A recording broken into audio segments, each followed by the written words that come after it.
My name is Sebastian Rudd, and though I am a well-known street lawyer, you will not see my name on billboards, on bus benches, or screaming at you from the yellow pages.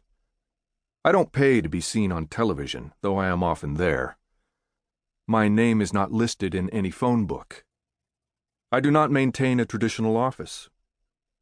I carry a gun, legally, because my name and face tend to attract attention from the type of people who also carry guns and don't mind using them.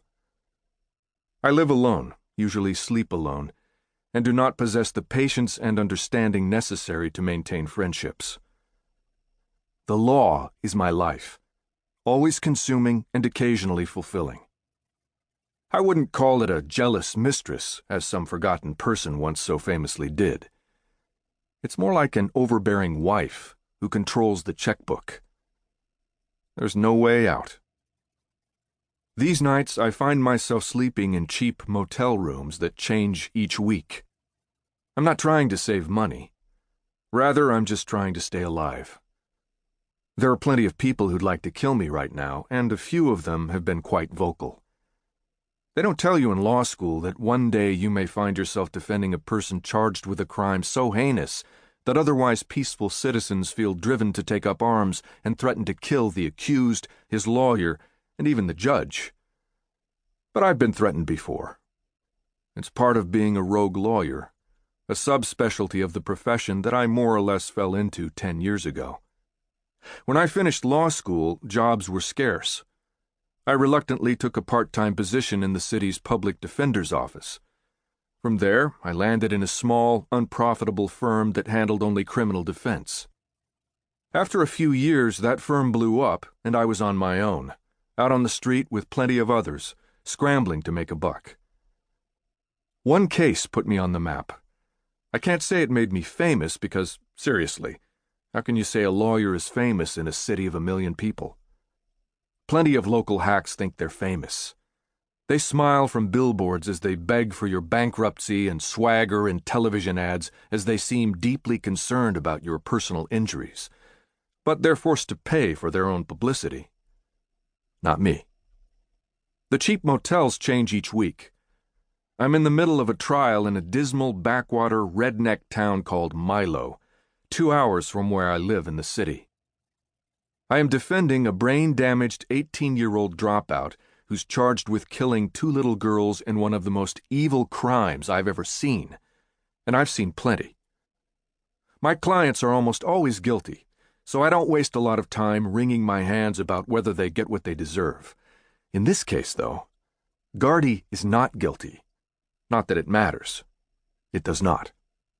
What's important in Milo these days is that Gardy gets convicted and sentenced to death and executed as soon as possible so that the town can feel better about itself and move on. Move on to where, exactly? Hell if I know. Nor do I care. This place has been moving backward for 50 years, and one lousy verdict will not change its course.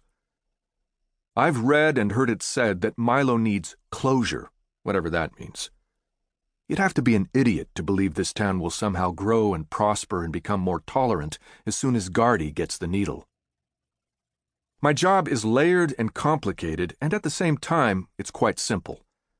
I'm being paid by the state to provide a first-class defense to a defendant charged with capital murder, and this requires me to fight and claw and raise hell in a courtroom where no one is listening. Gardy was essentially convicted the day he was arrested, and his trial is only a formality. The dumb and desperate cops trumped up the charges and fabricated the evidence. The prosecutor knows this but has no spine and is up for re-election next year. The judge is asleep. The jurors are basically nice, simple people, wide-eyed at the process and ever so anxious to believe the lies their proud authorities are producing on the witness stand. Milo has its share of cheap motels, but I can't stay there. I would be lynched or flayed or burned at the stake, or if I'm lucky, a sniper would hit me between the eyes and it would be over in a flash. The state police are providing protection during the trial, but I get the clear impression these guys are just not into it. They view me the same way most people do. I'm a long-haired, roguish zealot sick enough to fight for the rights of child killers and the like. My current motel is a Hampton Inn, located 25 minutes from Milo. It costs $60 a night, and the state will reimburse me.